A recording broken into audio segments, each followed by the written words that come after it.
Hello, America. I'm Mark Levin, and this is Life, Liberty, and Levin Saturday. I hope you're having a wonderful Labor Day weekend. We have a very special program for you, two-part program, tonight and tomorrow night, 8 p.m. Eastern as well. My interview with President Trump. Now, let me tell you something that's unique about this interview. I don't interview President Trump a lot.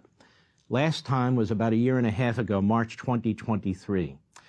He has a fantastic new book coming out called Save America, beautiful photographs, remarkable comments that he provides in the book. And I used our discussion about that book to talk about virtually every issue under the sun.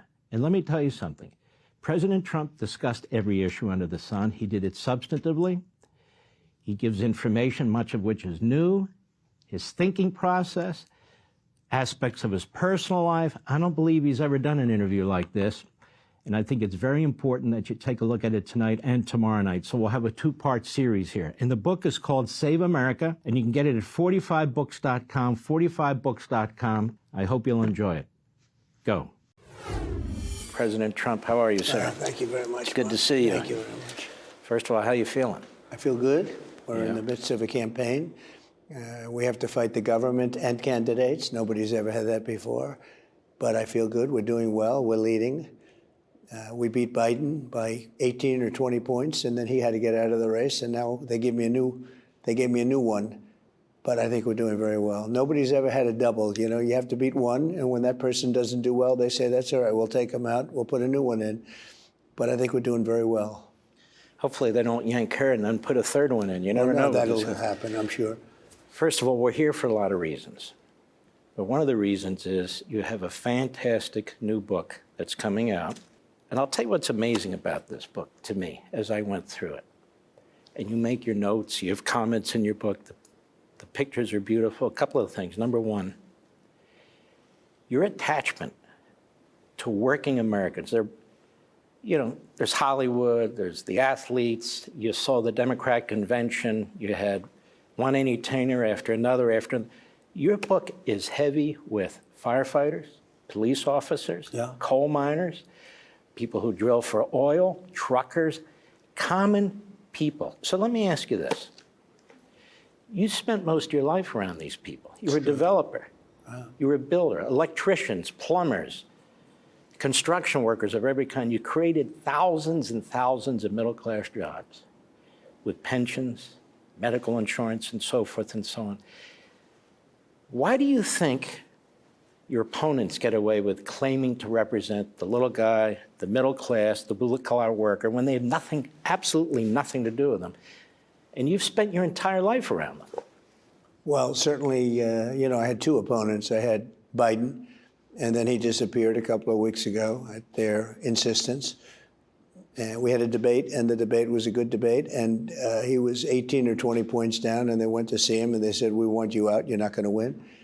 And you started hearing those rumors, and then all of a sudden he was gone, and they gave me a new one who never got a vote. In all fairness to him, I'm not a fan of his, but he had 14 million votes. He worked for a year to win. She actually started off with him, when you think. But he worked for a year to win. He won. And then they threw him out when they say, this is not a democracy.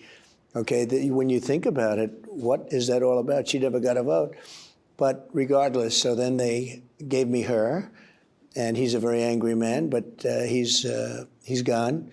And now I have Kamala. I call her Comrade Kamala because she's radical left. She's a radical left Marxist.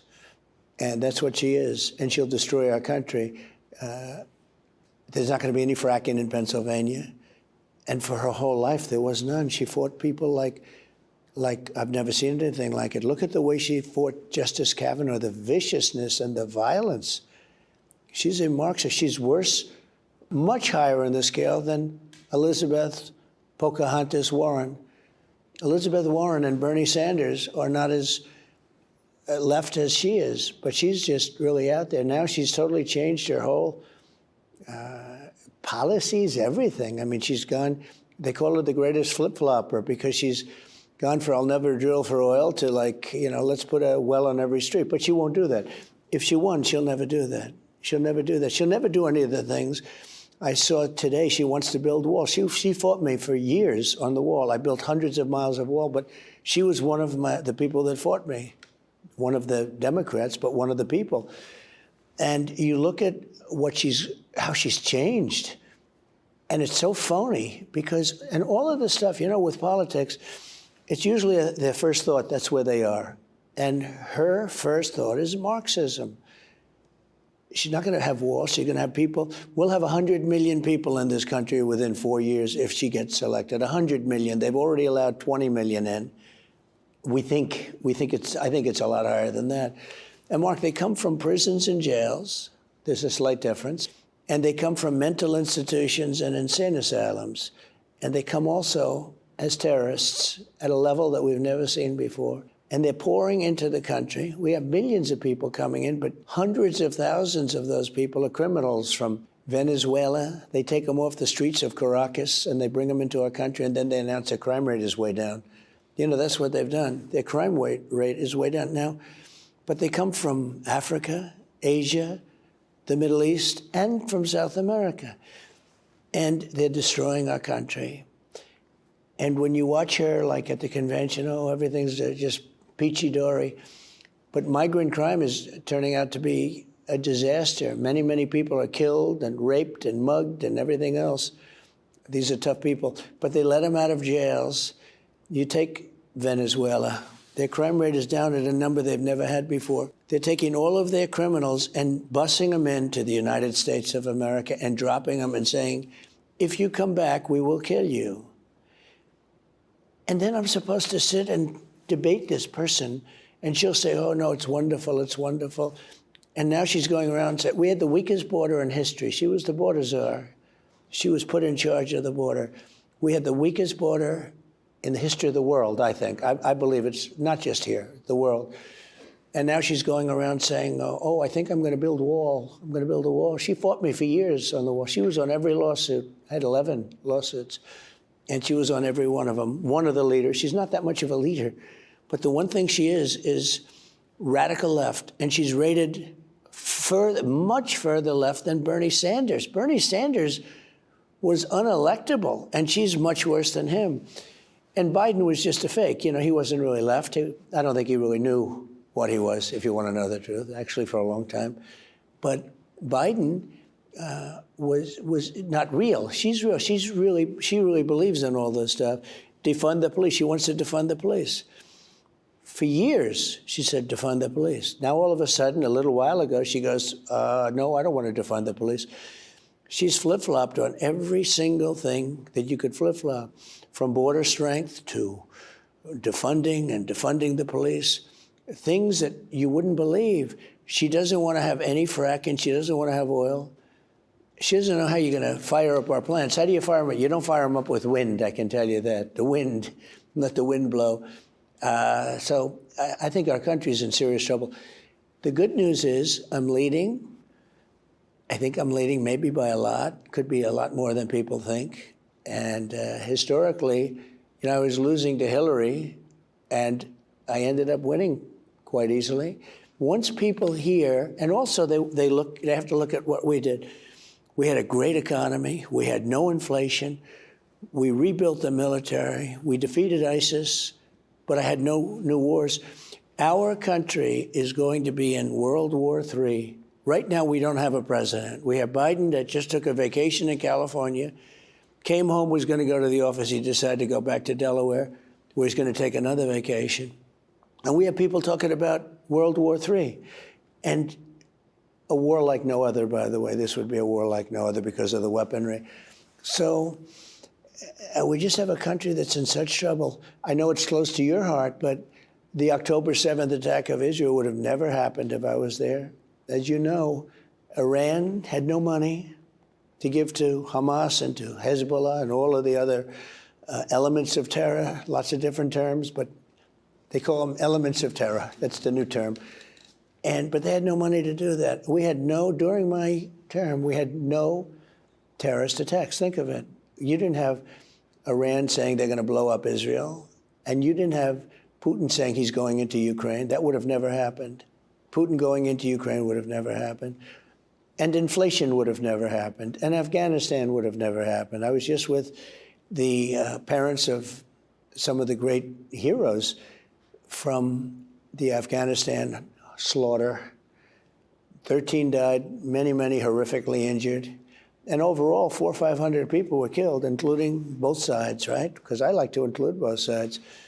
And we lost hundreds of people. There are hundreds of people dead. We left $85 billion worth of military equipment behind. You know, Afghanistan now is one of the largest sellers of military equipment in the world. They're selling our equipment, brand new, beautiful stuff.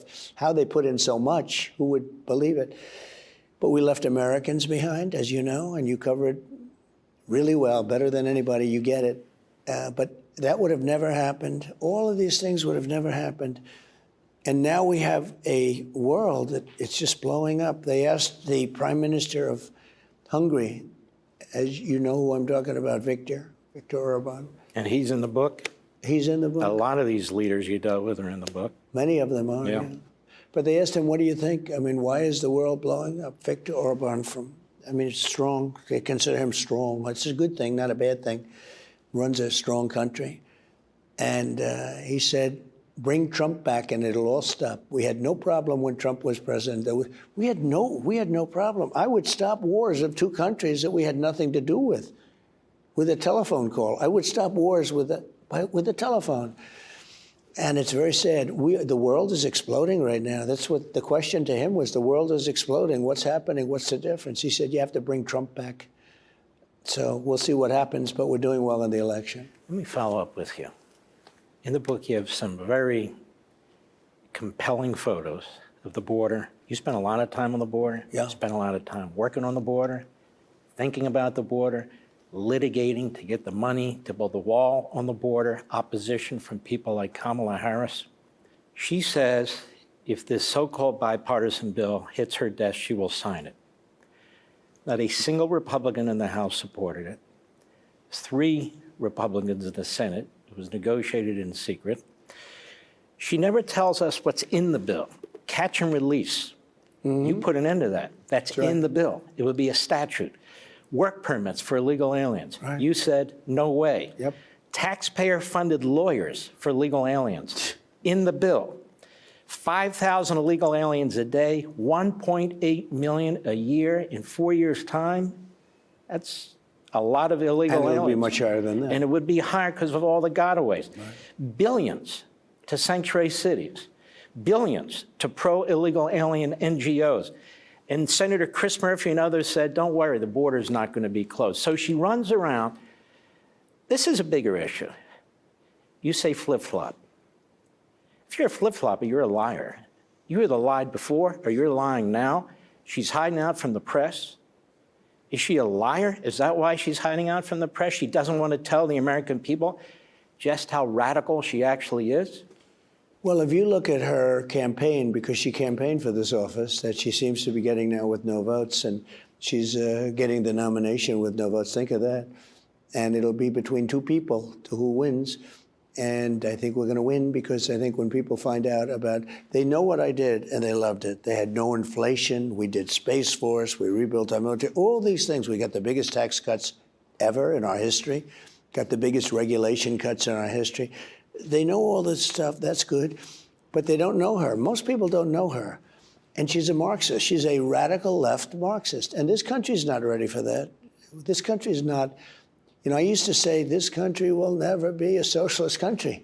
And I was right. They skipped socialism. They went from here down to here. They skipped it very quickly. And we just can't let it happen. It would be the end of our country as we know it. And as a good country, as a great country, it would be the end.